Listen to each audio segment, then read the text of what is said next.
Okay, Serpentine belt time, and there it is, all hooked up.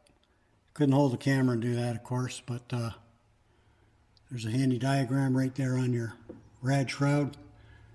And then I also have this really good diagram in the book. I'll leave that there for a sec if you want to take a screenshot of it.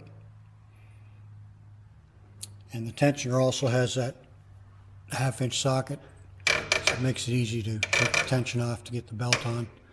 And of course, put it on the AC pump when you get up that high, or the AC compressor pulley first, to make your life a lot easier. So there it is, all buttoned up, and now I have to get this. I'm going to replace this rad hose because it's ratty on that end there, and then the 2 chunks of heater hose, and then I got to get back to that pesky vapor canister, and this will be done. If it's not one thing, it's something else, but we're very, very close. And so there's your routing on your Serpentine belt. 5-minute job tops.